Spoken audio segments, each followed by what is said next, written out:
Hello, everybody. Momentous day here on the podcast. If you're listening to this on the audio Is that Latin? or RSS feed, then everything is exactly the same. If you're watching this on YouTube, you can know that this is the first show that we're recording as a live stream just for our patrons. So we have a mighty 3 patrons in the audience right now who we're not going to interact with. We're not trying to change the way the podcast is done. I'm not going to say anything to them as they talk. I can see the little red bubble that says one comment in there. Driving me nuts. This is a huge mistake. Driving me insane. But this is the way it's going to be. So I if just you guys clicking my eyes over. Do we get it? It's still there. It's 2. Damn. It's still there. I compulsively clean the little. I turn off the notifications on my phone because I can't stand to have the little bubbles pop up on me. But I would swipe them away if I had the choice here. But yeah, we're going to be doing this. Oh, I see. Never mind. How do you know if anybody's ever texted you? But I know what you mean when they don't doesn't come up on the phone. I don't want them to show on the corner as a little red circle that says I have one thing to do in Instagram or something. Yeah, so we're going to be doing this as a live show. The new way that the podcast is being recording is we're live streaming it for the patrons. So if you're a $5 and up patron at patreon.com/thepenskyfile, you can sort of watch these things as they happen, which is to see how the sausage is made behind the scenes. And then you can leave comments in the little chat. And at the end of the show, we do our post show where we answer a couple of the questions. And we put that up as a new episode on Thursdays, just on YouTube. It's not on the podcast feed. So if you want to do that, you want to join in, patreon.com/thepenskyfile.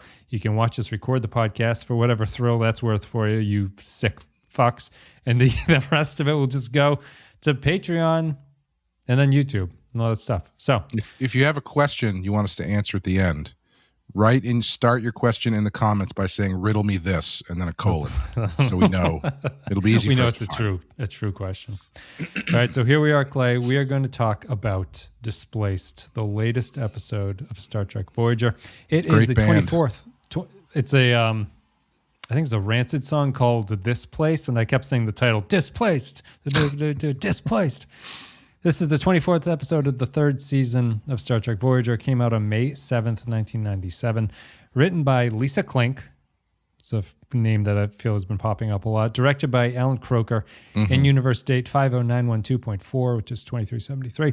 In this one, Voyager crew members begin disappearing one by one, being replaced by aliens as they are displaced in time and space. What'd you think about this one? Hot off the heels of Distant Origin, which we both kind of liked and thought was the best episode of the season so far. I might be putting words in your mouth. Correct me if I'm not. But what'd you think about Displaced?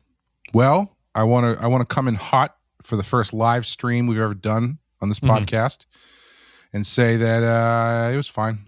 Yeah. It's just fine. Just it was all right. we're shrugging for all the people on YouTube now. Was it just fine? Was it less than fine? Is my question to you. I don't know. I really liked the first 10 minutes. I thought the first 10. Yeah. This is is this a Voyager thing? I thought that this was a Voyager thing, although thinking back, I have a hard time discerning separate Voyager episodes now, and I don't know if this is actually a Voyager thing or if it's something else that happened, but I feel it's a real Voyager trait to have an idea, and the idea, like if I read the log line of the episode, I have a totally different imagination as to the structure of the episode and how this is going to deal with the log line that's describing it to me. Yeah.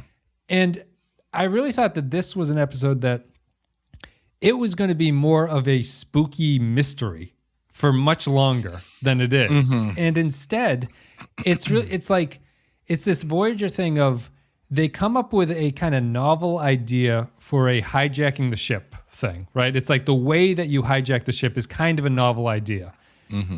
But after that's done, it just becomes a like run and gun, how do we get out of here situation. Like we'll find those alien bastards and we'll shoot a phaser at them and then we'll save everybody. And there's no like weird mystery that deals with the, what is it like to have people disappearing from the ship all the time, you know, and like being like, and I don't know. Does that make any sense? Does that feel like a Voyager thing, or is this just like am I giving Voyager undue blame for something that's existed longer than Voyager's been around? Well, when I didn't read the blurb on Voodoo. Or I should say I caught like maybe the first sentence or so, and I thought that it said something about the doctor needs to figure out why people keep disappearing from the ship. Yep. And that's not what happens in the show.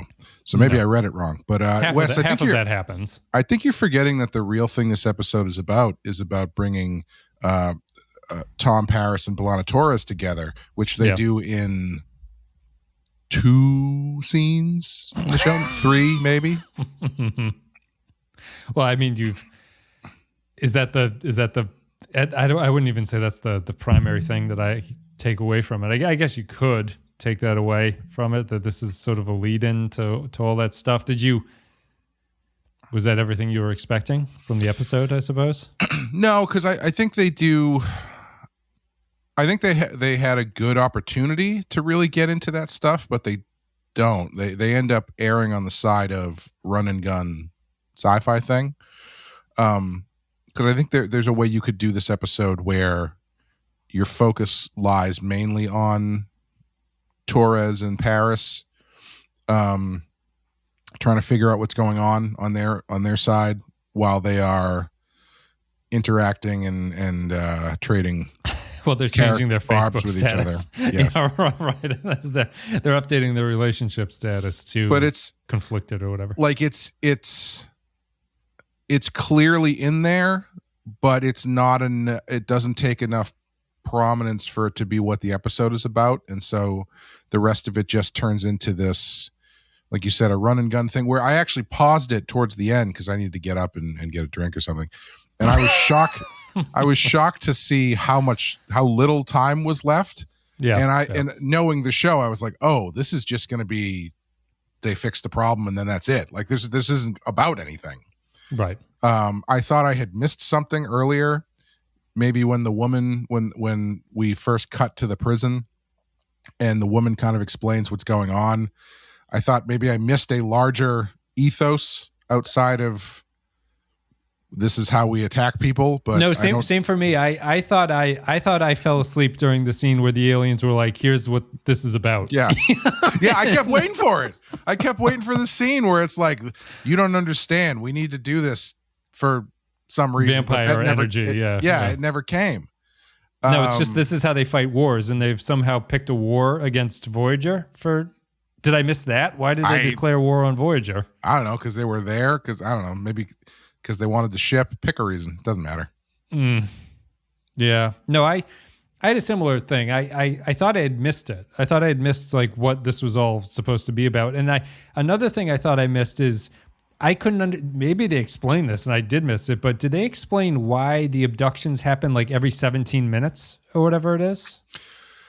I believe it is because something to do with the... They have to like recharge their wormhole or something. Yeah, like the machine. What's really funny is that we can't check the comments and someone's probably screaming at us what the answer is. But it has something to do with like, yeah, they can't, the thing isn't powerful enough for them to do it all at once or something like that. So they have to do it in increments. Okay. All right. Well, the reason we're not looking at the live comments is it would change our lack of knowledge about Star Trek, which is kind of the defining trait of the podcast. So yes. It's another Voyager where they couldn't even stumble into making it about anything really. And like the abduction is cool and that's kind of a neat way for an enemy to take over a ship. It doesn't make a tremendous amount of sense because you have to write in this like, the gun is only powerful enough to take one person instead of everybody at once, and it's kind of a countdown to destruction or whatever. But it's fun. I like the early scenes of like Chakotay trying to check in with people and no one's answering after a while, and you're like, oh, they're gone. Fuck them. I really felt bad for the ensign who got the worst promoted actress to the of all bridge. time. Yeah, because that was her big moment, and she did not deliver the way her character did. When she gets shot by the phaser, is that what you're talking about, or just any everything. Dialogue? Okay, yeah, everything. Where he's like, "This is your big chance." It's your big chance. And she's like, "Yes, thank you. It is." Thank you, Commander Janeway. Fuck. Well, we got no time to do that one. Thank you, Commander Chakotay. She even her acting of taking the phaser blast was terrible. Terrible. Yeah. That was the worst. That was the worst phaser blast I've ever seen. But yeah, she was not very good. But I because I think this episode is referred to as Die Hard in Star Trek. And it would be if the entire episode was about Chakotay was the only one left on the ship for some reason. Or the doctor was, because the doctor's a hologram and he can't be beamed off the ship. That would make sense. But I wouldn't even say the opening gets to Die Hard levels, because Chakotay never has to hide from anyone. He's just running around the ships, like trying to destroy things. I did really like the scene where they finally get him and he's like, you got me. I know what I'm doing. Beam me at it. He tried. He tried to melt down the conduit chips or whatever. But yeah, I mean, it's another one of these episodes where I have to ask you the question, did you want the Tom and B'Elanna story to be primary focus of this, or did you want more of the Displaced mystery as to what was going on? No, we're doing this. Okay. Yeah, I don't know. I'm controlling the camera. I'm doing it. I think if they're gonna do the Tom and B'Elanna thing, they got to do it, and I guess this is the biggest step forward they've taken with it. And I think the displacement thing could have been more interesting. I don't know. I honestly don't have an answer for you, because I think the way that they do both of the things in this show are kind of flat for me. Yeah. And so I can't say that I would prefer one over the other in the way that they're like. If I were to prefer the Displaced thing, I think it would need to be they would need to approach it differently and do different stuff with it. Yeah, because I think that Voyager is a displaced show. It's sure. If it has a strength, it's that the strength is that it belongs to, like, the sci-fi gimmick thing is something that Voyager at least does passably every once in a while. Like, it comes up with kind of a novel idea about how to tell a story, or to like an idea that hasn't yet been seen in a franchise that's done pretty much everything. Mm-hmm. And I think that its character work is really not very good at the same time. Like the Tom and B'Elanna stuff doesn't really work very well. They're sort of fine with characterization in terms of like each individual character, but like Tom and B'Elanna aren't exactly characters that pop off the screen at this point in the show. So, them being together is one thing, but it's not particularly enticing. I just think that it felt really like the Displaced abduction storyline was strong enough to carry the whole thing. Because what's the episode we did recently? The real life episode, right? Where that bizarre B plot was stuck on to the Doctor holographic family, where they're like in the space tornado or whatever. I think it's another case of the show in the production room, in the writer's room, doesn't know where the story is. Mm-hmm. It feels like the production process is just come up with a B plot, come up with an A plot, kind of stick them together. And there's no sense of, as you're crafting the script, to go, this B plot kind of sucks. Like, maybe we should A plot is kind of good. Maybe we should do something with the A plot, but this B plot is 5 minutes and that's all we need. Instead, the show just splits it 50-50 and says, you can get both. You have both of these things, because our audience seems to like the character stuff and it seems to like the sci-fi stuff. So what do you want to do? How are you supposed to do this? Well, I think as I've been thinking about it now, I think there's a way they could have beefed up both things, and it's pretty simple. You don't really have to change that much, where you just make Paris and B'Elanna the last two on the ship. Yeah. And so everybody's disappearing, and then those two are forced to work together and forced to, do whatever they're doing in the snow room. But on the ship instead. Yeah, and I mean, you could delay showing where they go when they get beamed out, so there's more of a tension as to whether or not they're even alive or whatever. Yep. Yeah, I think it's a simple adjustment to make this a more engaging episode that's about more than it is. Yeah. But as it stands, it's like, it's fine. Like it's again, I think it's a down the middle Voyager thing where it's like, sure, if you want 45 minutes of Star Trek stuff, it's fine, I guess. It is. I found this is why we're the number one podcast. I found the second half to be really boring. Honestly, I thought it did enough to knock it down from like, it was like, oh, this is like not just an average episode. This is actually kind of a bad episode. But it's just because there is that, like, people would kind of say it's an episode that you just kind of have it on, and it's doing Star Trek things, I guess, and it kind of is in the second half. But this franchise leap they made to resolutions of episodes just needs to be the crew running around like looking for a button to press. It's a bad franchise direction to go, because Enterprise does this much more often than Voyager does. I would say, like, this is a real Enterprise trick to have this be the way that your story pans out.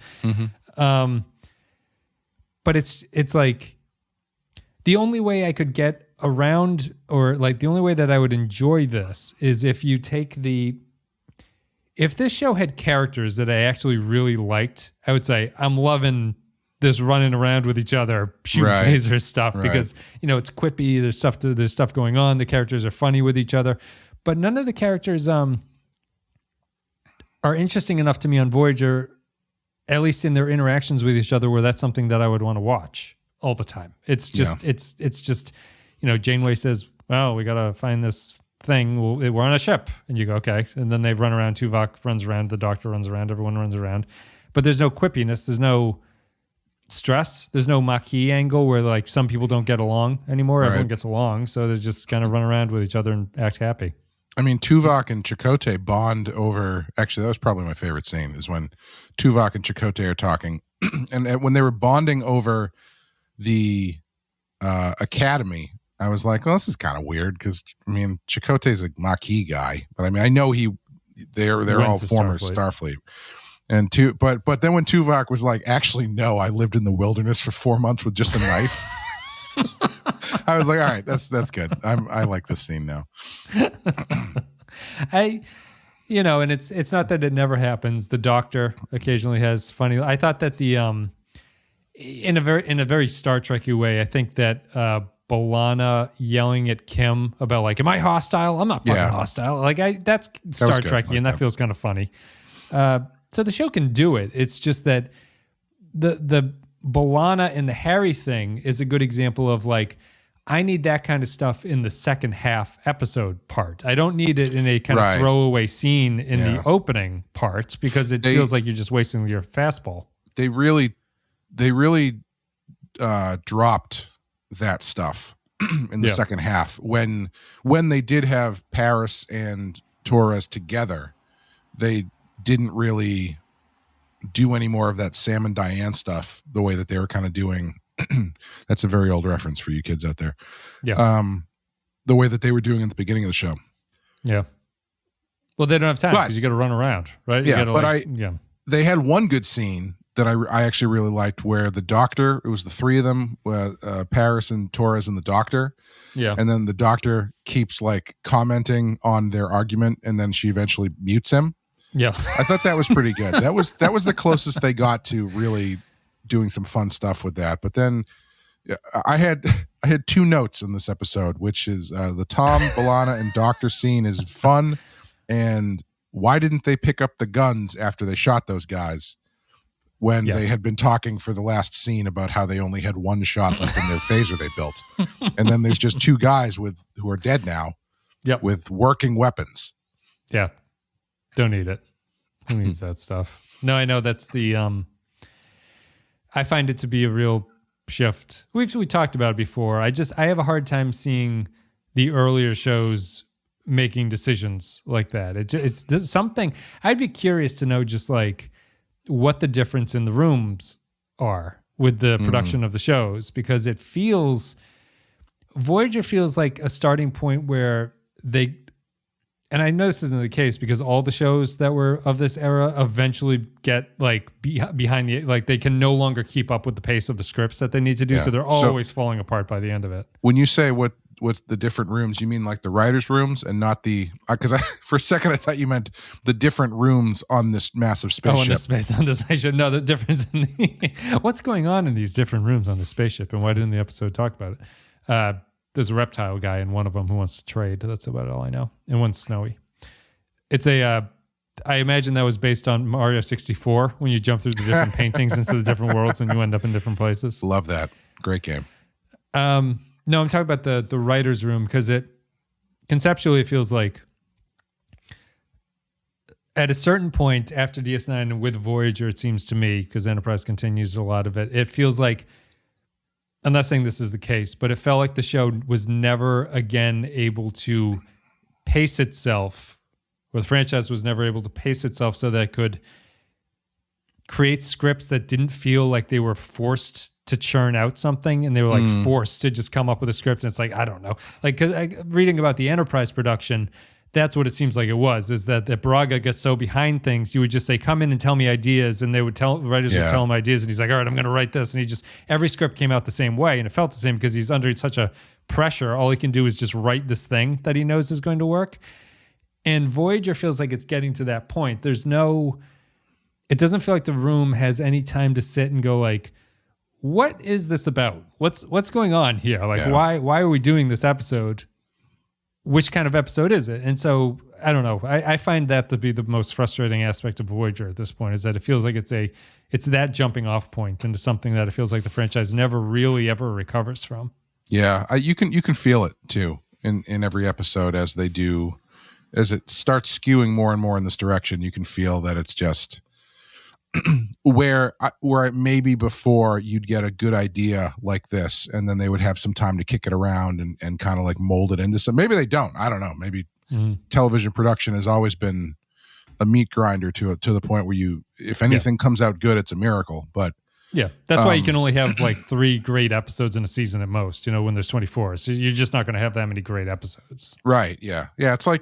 It's like everybody who criticizes Saturday Night Live as being not funny anymore. It's like, yeah, you remember the 5 funny things they did 20 years ago. Yeah, right. Watch an old episode. 1,500 skits they did in 1 year. There's 5 of them that were great, and you never forget them. But,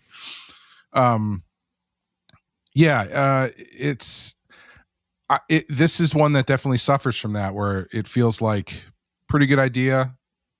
Clearly, they wanted to do something with B'Elanna and Paris.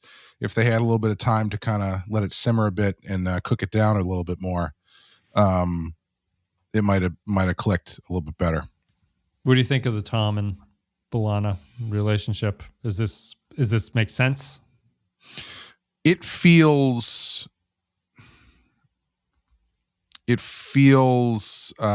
sexy. They look great with their cut off shirts in the opening. Yeah, with just a little bit of sweat on the neck. No, I liked her bit of business with the batleth where she's like swinging it around and it's sort of like going by his face. It's cute. Yeah, that stuff was good. Like I think at the beginning they were doing some of that stuff was pretty good. But like I don't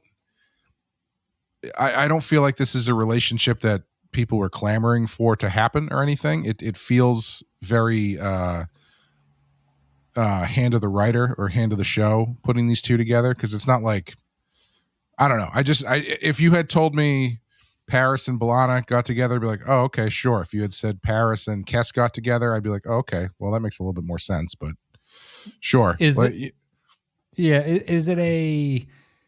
I see their relationship as, and tell me if the show did this at all. I don't really remember. I feel it to be the kind of story about a relationship where they are at each other's throats and then eventually fall in love. Like Paris annoys B'Elanna in a way. Yeah. Is that the way this worked out? Is that how this is? I don't think so. They don't spend that much time together on screen. Right. Like this, if these two actors had been on screen together a lot and they were like, wow, these two actually have really good chemistry, maybe we should, keep them together, pair them up more. Yeah. But like, I don't think they hardly ever share screen time for the first 3 seasons. Like at least, I think what's missing is Paris has fallen so far from the spotlight of the show that it just seems like they're giving him something to do. Whereas in the first 2 seasons, he was a little bit more front and center. There's a lot more played into his sort of roguish charms. Yeah, and his he had Shea Fook going where he's like, this is where I go to hang out to avoid all my commitment issues. Never forget. And so when they kind of bring Kes into the equation, then it's actually creating a character conflict, which feels a lot more natural. But with B'Elanna, it's just like, yeah, she's there. He's there. I guess we can put these two together. Like, I almost think it would be more interesting if it was Harry and B'Elanna, because like there'd be a weird like dominant and submissive kind of thing going on. I'd be down for that. I think that's the kind of spice that they would need. Yeah, do you even think there's a baseline, no matter how well they executed it, that the thing is supposed to be that he is the annoying rogue that irritates B'Elanna, but she falls in love with him? Is that anything that's going on here? It just feels like they're both shitty to each other. Like they're just playing that's the real life episode. Yeah. they're just playing the flirting by being not getting along. Right, antagonistic. And I honestly, I think what would make this more interesting to me is if they had chosen a point of view to tell the story from. Whereas I was saying in the first couple seasons, you kind of get the Tom point of view following him as he's developing feelings for Kes. I think it would be interesting to follow B'Elanna as she realizes she's developing feelings for Paris instead of just sort of being like an objective, viewer. Because that way B'Elanna has this fire to her, and she's kind of abrasive and she's kind of standoffish. And so to see her soften a bit and kind of fight against that from her point of view is at least a bit more interesting than just kind of playing it down the middle with both of them being jerky. What's stopping them from being together at this point? Just the fact that they don't realize it? I guess that's my problem with it, is that there's nothing that prevents it from happening. So the relationship is kind of weird that it's not already a thing. Mm-hmm. It's because in the storyline I'm thinking of, the reason that they don't immediately get together and that there's this tension is because they don't like each other at the start, and they kind of don't like each other, but they do like each other here. Yeah, it's not that they don't like each other; they're just kind of snippy with each other in a friendly way. Their personalities kind of clash, but it's not like there's been no scene where Paris and Harry are having a drink or something, and Paris is like, "Can you fucking believe this lady?" She, or vice versa. Yeah. There's never been a scene where B'Elanna talks about how shitty Paris is. Yes, remember that season? He was late all the time. Which one? She should have brought the season where he was late all the time. That was like the second season. That's how they knew he was a mole or whatever, is he was just constantly late, and it pissed her off. Honestly, what they should do probably is they should and maybe they will do this, I don't know, but they should probably put Harry in the middle of it, because Harry works with her and he's Paris's best friend. So I feel like it's a layup to do an episode where you're following Harry as he gets caught in between Torres barking about Paris at work and Paris barking about Torres while they're hanging out at the, Club Fook. Yeah. It ends in just Harry having a schism in his mind, and he just starts screaming at people about how he doesn't need this. And while they are arguing with each other, the ship can be falling into a time tunnel that sends them to the Old West or something. I don't know. That's right. Yeah. It'll start with a shuttle crash, right? Yeah. They'll be on a shuttle that'll crash, and then there'll be some strange sensor readings that they'll investigate. An anomaly, a spatial anomaly that no one's ever seen before, but it's blue. Then they'll crash the shuttle into it, and that'll be the episode. And then they'll discover that that the anomaly is actually matching the way that the neurons in Harry Kim's brain are firing. Right. And so in order to separate them, they realize that Torres and Paris need to come together to calm his brain down. Yeah. Yeah. No, absolutely. And I think that to further develop the the Janeway and Chakotay thing. When Chakotay fires the photon torpedo that saves the day at the end of the episode, his hand kind of brushes Janeway's ass, and they just look at each other, and then we cut to black, and that's the end. Okay, just to rekindle that passionate romance that was in the show. Oh, poor Voyager. The dinosaur episode was pretty good. Sure, yeah. They kept. I feel like they kept the base layer of the dinosaur makeup to use again in this episode with the guy from next door. I actually really liked that guy when he showed up. When he was just like, "Hey, the alien actor. Hey, prison neighbor." Oh, that guy. Yeah, the lizard people. Yeah, he wants to trade, right? He wants to get food or something. Yeah, I don't know. Because I feel like the alien that shows up in the first place, the displacing alien, is kind of an actor I feel like I recognize. But I've definitely seen that guy before. We've probably seen him on Star Trek before. He's got a very Star Trek face. Yeah. What'd you think of the alien outfits? They're kind of funny. Yeah. They all wear the same things. It looked to those like snood hats.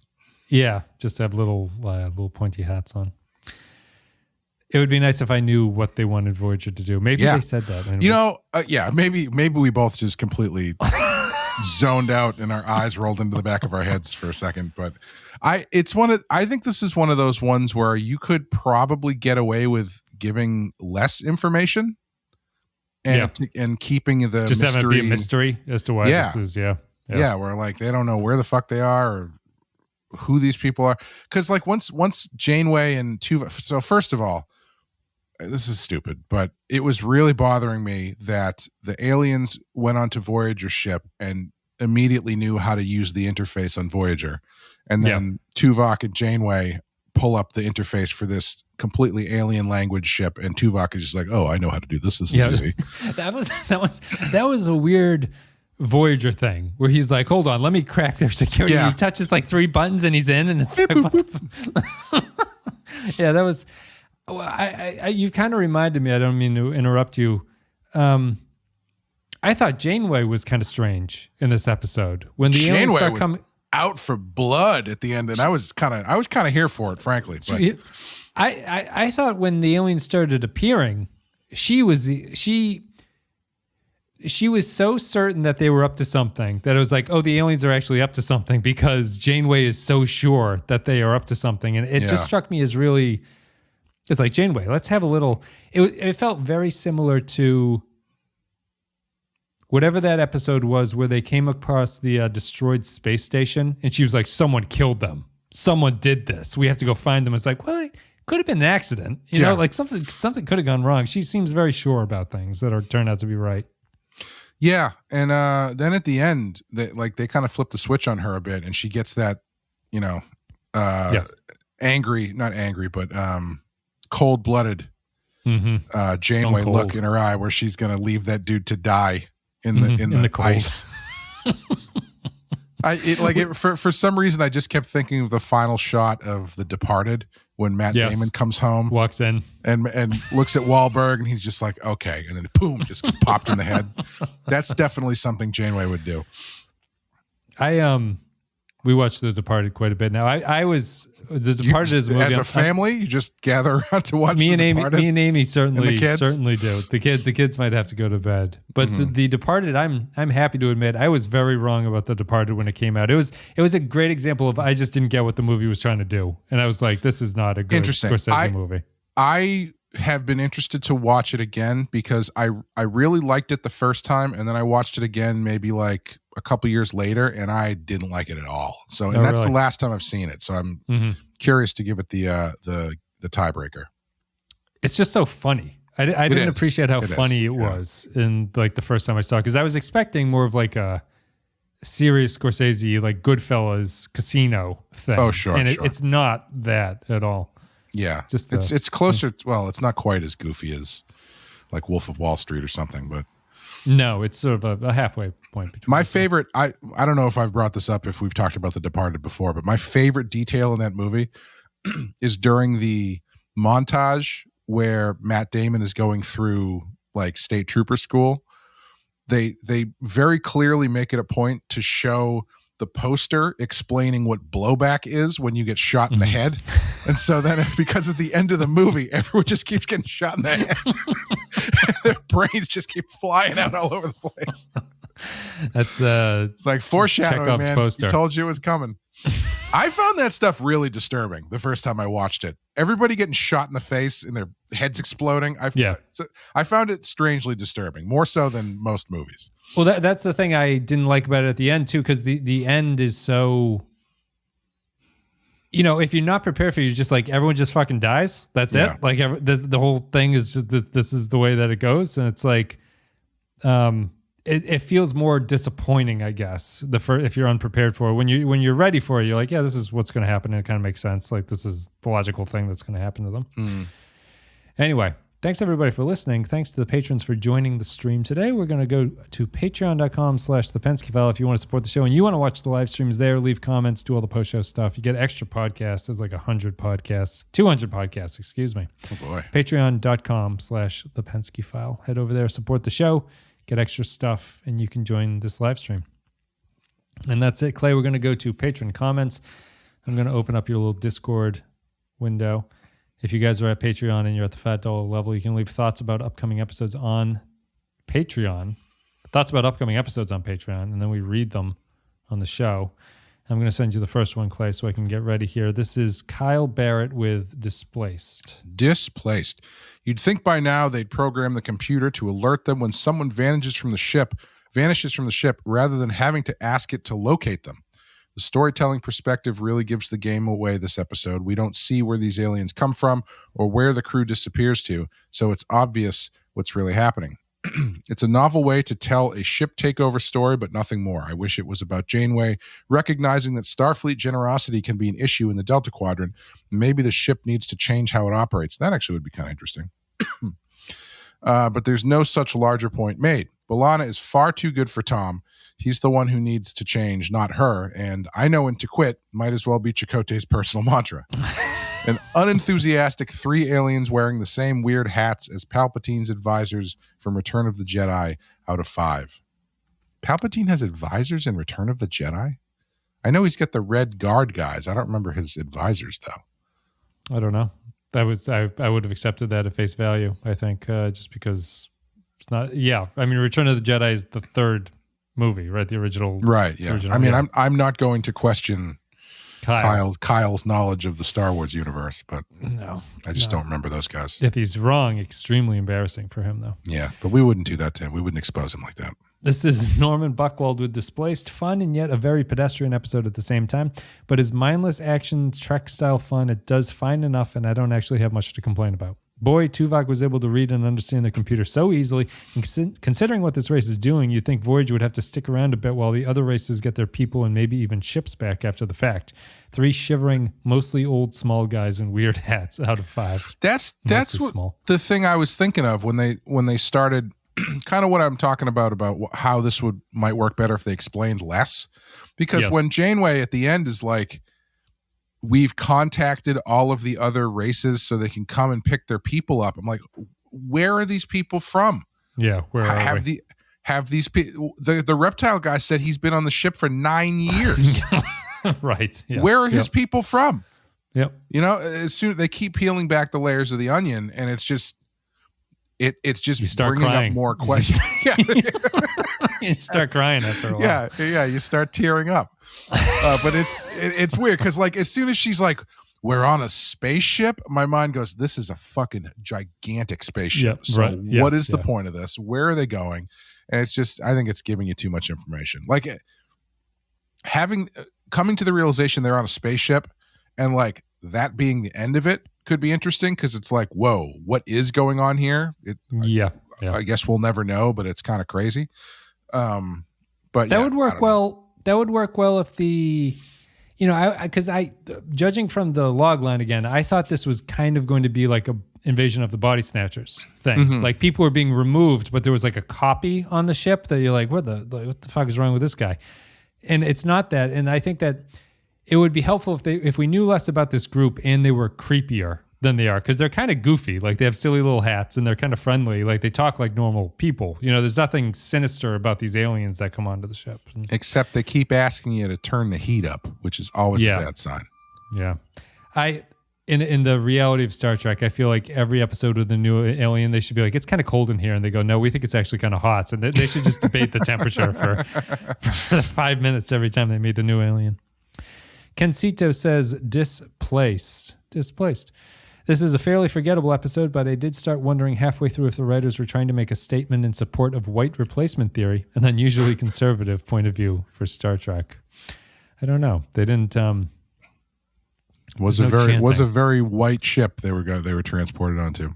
There it was, yeah. The lizard guy and all that. Why does it keep going back up? Don't go back up. Go down to Taxel Bear. I'll read this one just because it's short. Displaced, neither the initial mystery nor the solution are all that interesting, but the idea of having evil aliens which, in a certain way, are also benevolent has something. Not the height of Star Trek moral discourse, but entertaining enough.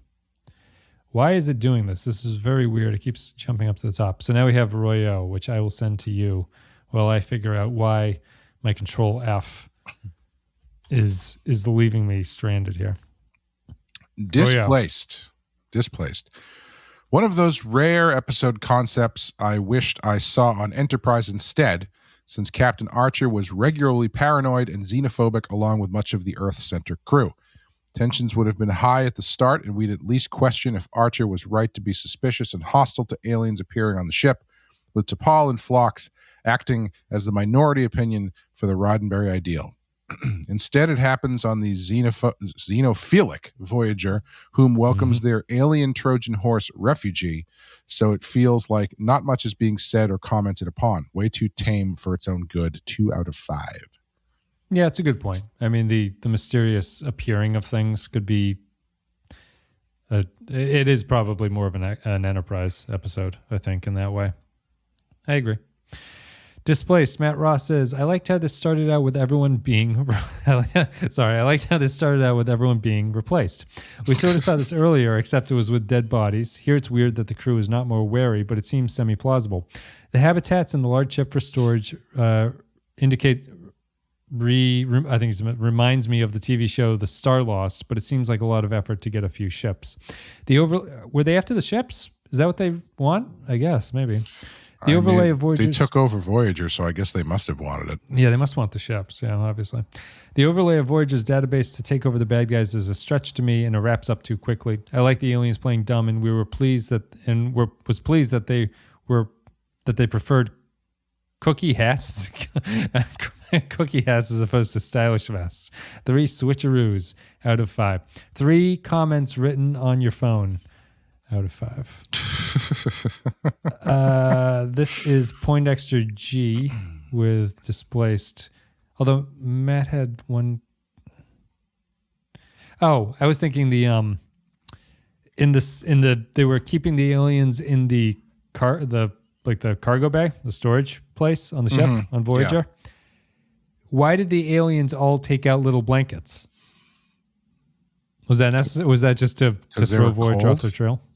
Oh, maybe they were cold. Yeah. Yeah, because when Neelix came in, the guy was like, "Can you turn the heat up?"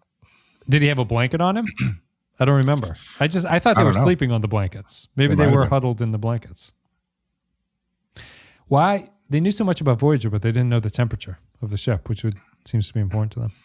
Why didn't the aliens in Signs realize they were trying to take over a planet that was 75% water? It's true. Because the metaphor is more important than the logistics. That's why. The logistics, yeah. Which is only true if you have a metaphor. Yes.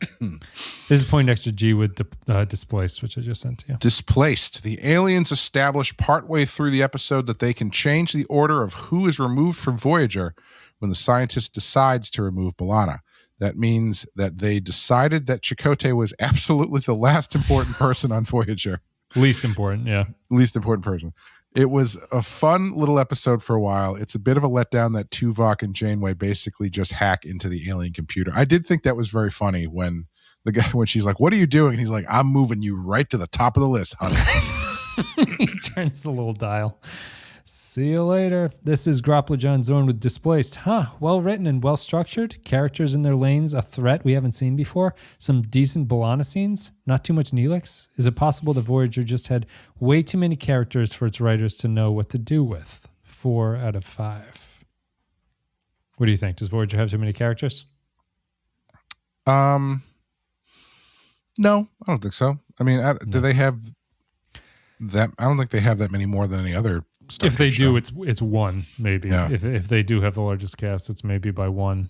No, I just think they don't know what to do with a lot of the characters. Changeling says, Displaced. This episode feels like a DS9 and Voyager writers swapped places. Instead of padding the runtime with technobabble, they just have a few character moments, one with Tuvok and Chakotay, and a couple with Paris and Torres. Just adding these little things make you care about the characters and get invested in them escaping. It isn't a great episode, but if this becomes the standard, I'm all for it. 4 marchers with tiki torches shouting, Nerians will not replace us, out of 5. I got good news for you. It does become the norm in the next series.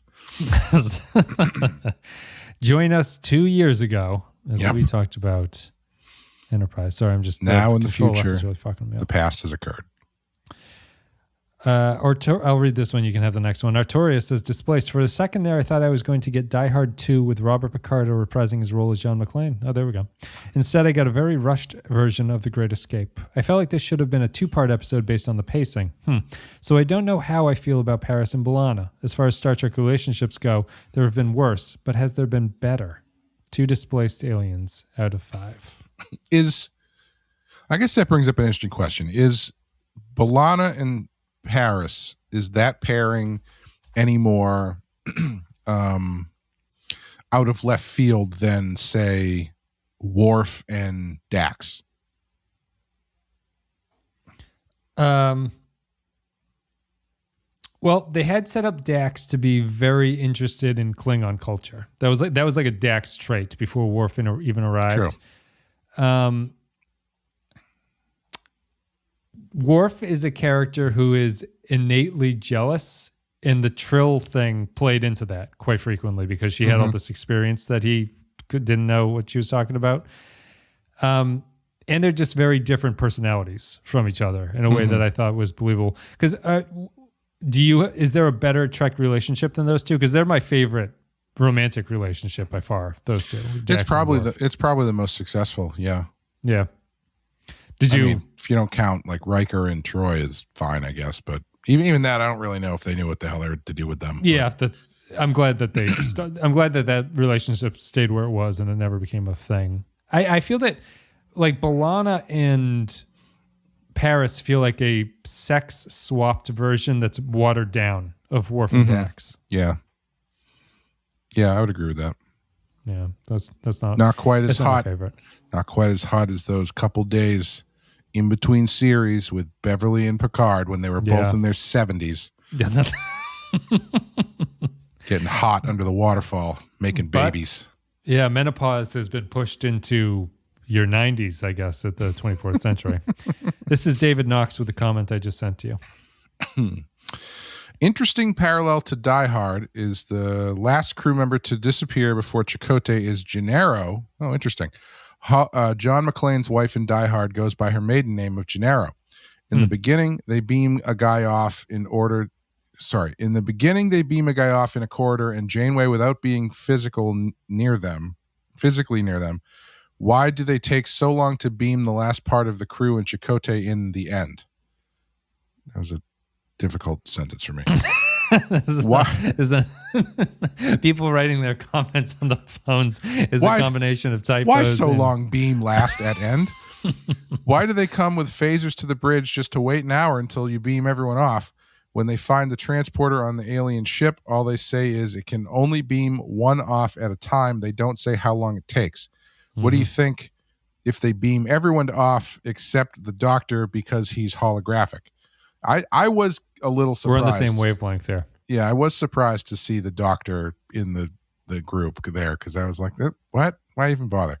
Yeah. He could be Chakotay picked up his emitter. He just took him with him. He's like, Doctor, we're all going to this location. He could be the John McClane character on Voyager, causing problems and the crew on the other ship tries to escape. Then in the end, combine the two arcs and have them work together to solve the problem. I'm going to give it 3 out of 5. I love Batman White Knight presents Red Hood. Oh, thank you. But people tell me reading comics is childish and that I should be reading real books. That's what they call a backhand compliment there at the end. Why they keep the... what the hell is it? They keep. Have we come up with a name for the new holodeck program? Would they keep that resort thing apparently just running all the time because that guy beams into it at that. Well, but that just means that the person who he took the place of was in there. So maybe there was a guy going down. No, that's not true because when someone got beamed off, they appeared on the bridge. You're right. Yes, you're right. It is no one-to-one location. Yes, you're right. Yeah. So they just keep it running. Yeah, that guy was very happy to be on Voyager at that time. Next comment. The one thing that I was thinking, as soon as it happened, like maybe twice, why didn't they put the shields up? Isn't the whole thing that you can't beam through the shields? Yeah, I guess they get around. They say they have some nonsense about it's not a transporter, right? Don't they? They say it's some sort of whatever. Why didn't Chakotay set the self-destruct? What's he doing? Just running around setting things on fire, like blow the ship up. I was thinking that when he was like, sabotage as many things as you can, and I'm sure the other guy was like, sabotage is blowing this baby to smithereens, honey. Finally, I could take my place of work down with me. Chakotay just running down the hallway, and guys are just like pissing on the walls of Voyager. He's like, "Good job, Gennaro." Are you writing in human feces on the wall? How does that help us? That's a promotion, crewman. Changeling responded to that comment from David by saying, when I was 10, I read fairy tales in secret and would have been ashamed if I had been found doing so. Now that I'm 50, I read them openly. When I became a man, I put away childish things, including the fear of childishness and the desire to be very grown up. From C.S. Lewis. That's a good response to that line. You just read one, right? So this is with this comment. Displaced. Upon rewatch, I think there's a lot more to offer in this episode than some may take away on first viewing. Do tell. 1, this is a decent setup for the Tom and B'Elanna romance coming up in season 4. 2, I really like seeing other crew members on Voyager getting some action. Nice. Whereas most episodes, it feels like it's just the senior officers that are on the ship. 3, Chakotay takes command and thus has something to do. 4, there was an above-average quantity of locations and set pieces which felt fresh.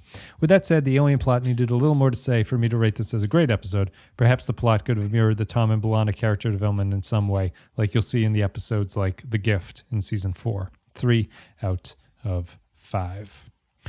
I'll read this one too. Jaron Hedge says, Displaced. I'm not sure if this is an official category, but there's such a thing as a, quote, competent above-average Star Trek, end quote. This episode is the poster child. A fun but silly sci-fi dilemma? Check. Decent character moments in lieu of any strong theme? Check. An average script bolstered by solid execution? Check. A well-paced, entertaining hour of TV that doesn't leave much of an impact when it's over? Check. Voyager might not swing for the fences, but boy does it know how to get on base. 3.5 funny hats distracting us from a lack of alien makeup. Out of 5. The next comment is from Jonas. I like that the definition of a solid episode of Star Trek is leaves no impression whatsoever. Yeah. So many episodes leave no impression whatsoever. This is Jonas with Displaced. Displaced. Why didn't the Nerians remove the ship's crew by rank from highest to lowest?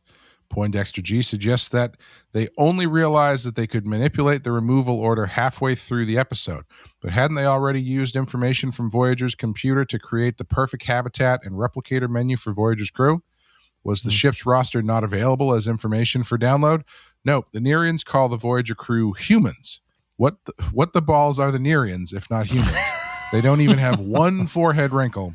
Just identical snail shell hats. 3.5 out of 5. Yeah, they really missed an opportunity to have them take those hats off and it just be like a monster brain or something. Oh, I thought you were going to say the Voyager crew takes their hats and the aliens can no longer tell who's a human and who's an alien because they're wearing the hat. That would be good too, yeah.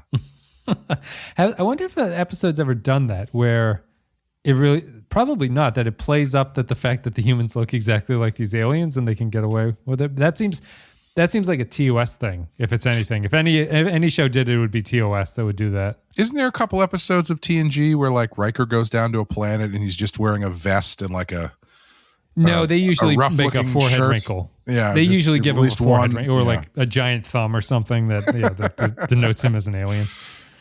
This is Samuel S. says, I've never seen a Star Trek episode lose so much steam in such a short time. The first half of this one is great. We get a compelling mystery and constant tension as we wait to see who on Voyager will be swapped out next. The show follows up this exciting start with Tom Paris using the toxic nice guy, quote, I just want to be your friend line to gaslight Torres when he's clearly interested in more than that. Pair that up with 15 minutes of people walking through dark hallways, and that's the episode. 2 hats that make all the aliens look like the Pope out of 5. I'll read this one too. Christian Parrott says, the first half of this episode is fantastic with lots of tension and fearing the unknown. Unfortunately, the second half feels it feels like a very different episode with a rushed conclusion and no examination of the repercussions to anyone. Still, the first half carries it for me. Also, Tom and B'Elanna act a bit like kids, but it's not unwatchable and at least has something going on. 3 out of 5. And our final comment is from Woodrow, who just says 3 out of 5. Displaced. Thank you very much, everybody, for leaving your thoughts on Patreon. What if you ran into a spaceship and it was full of popes? Like it was an alien race, but they were, like our popes? Yes, they were all Catholic popes. What would I think do? about it? Well, I can't come up. I can't come up with a joke. There was something about use protection when you go over there. I don't know what else we could do. I mean, I guess if it was Voyager, you could just be happy there's no kids on board, I guess. Yeah. Who's the greatest pope? Who's the greatest pope in history? Well, who's on your Mount Rushmore of popes? I think generally Gregor II is generally considered pretty good, I think. I think generally the first half of them were pretty corrupt politicians, and then after that, most of them turned a blind eye to genocides of one form or another. So I think the last 3 have been pretty solid, except for the one who might have been a Nazi. Benedict. People didn't like Benedict. That dude looked like the fucking emperor from Star Wars. He did. He had a good evil creepy guy. Yeah. What's the guy? Is it Francis? It's Francis now. Yeah, he seems Pope like Francis. a pretty good dude as far as popes go. Yeah. What's so special? He's the first Latin American one, I think. Something like that. I think so. Yeah. Yeah. So seems pretty open to he's pleasant. New ideas. He's not a fucking insane person, as Deadwood would say. I wish I could remember the name of I'm sure I could Google it and find it relatively quickly, but I can't remember how I came across this. But there's this amazing story from like the Middle Ages or maybe like the late Middle Ages, just post, I forget, where they actually dug up the body of a dead pope who had been dead for like 10 years and put him on trial, which included putting him on the witness stand. It's one of the most amazing stories I've ever heard in my life. And it was all just, obviously all for show or whatever, but it's a good story. I can't remember what it was. It's what you got to do. You got to take that pope down a few notches. All right, now I need to know. Thanks, everybody, for listening to the show. As Clay looks up the Pope who is propped up and put on trial, I'm going to say support the show at patreon.com/the Pensky File if you want to, or if you're so inclined. You get to leave comments about upcoming episodes. You can watch these live streams. You can leave your comments that we'll answer after this. Remember, there's going to be a YouTube-only episode where we answer a couple questions after this, and it's going to be popping up in a couple days after this goes live. All right, I got it. You got it. The Cadaver Synod, also called the Cadaver Trial, is the name commonly given to the ecclesiastical trial of Pope Formosus, who had been dead for about 7 months in the Basilica of St. John Lateran in Rome during January 897. The trial was conducted by Pope Stephen VI, the successor this is my eyes are going cross-eyed. Stephen had Formosus' corpse exhumed and brought to the papal court for judgment. He accused Formosus of perjury, of having acceded to the papacy illegally and illegally presiding over more than one diocese at the same time.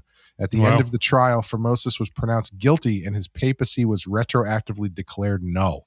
So he made it his entire life as the Pope. And then after he died, he got accused of getting there illegally. And so they dug him up, put him on trial, convicted him, and then said, you were never the Pope. Yeah, this is maybe that's where our American thing about a right to a speedy trial came from, because they waited too long for that trial. I think that could have happened sooner. It's a great such painting. A minor. I'll send you the painting. He ran 2 dioceses, which is the greatest sin that is possible. Oh, there he is. Yeah, looks pretty good.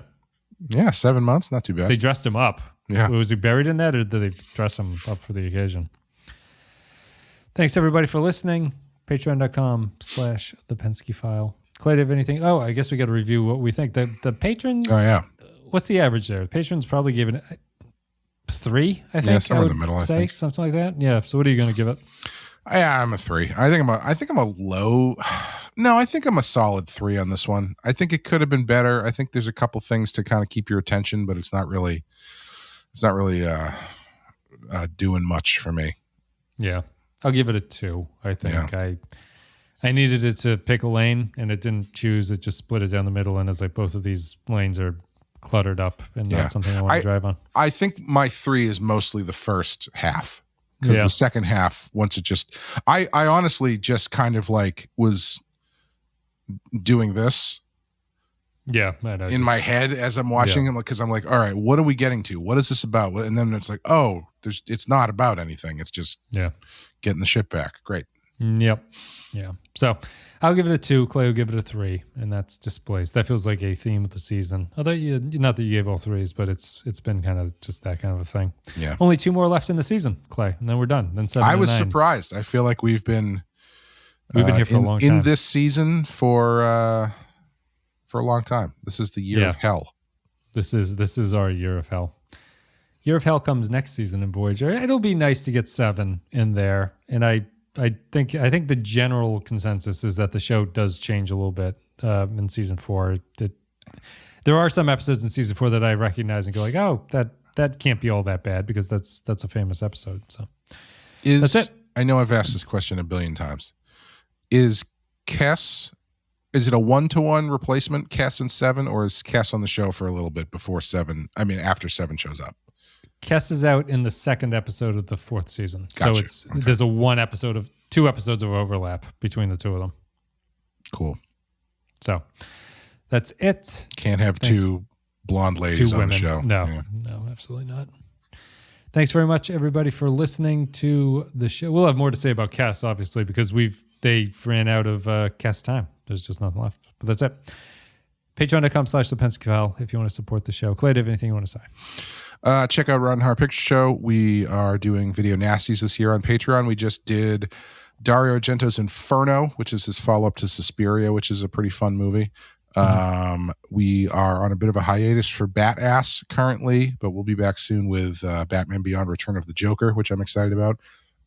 And the final issue of Batman White Knight Presents Generation Joker comes out in October. So, if you wouldn't mind picking that up, and I'd be much obliged. Thanks, everybody, for listening. Right now, we're going to go to our post-show question-answer segment. Is this like watch that on YouTube? Oh, just like Real Time with Bill Maher. It is, yeah. I have my little cards that I'm going to slap on the table and throw them when I'm done. I have no thoughts about nuclear proliferation, so don't even ask. That's a hard word to say. Thanks, everybody, for listening. This was Displaced. We'll be back with Worst Case Scenario, which is the next episode of Voyager. Until then, we will see you.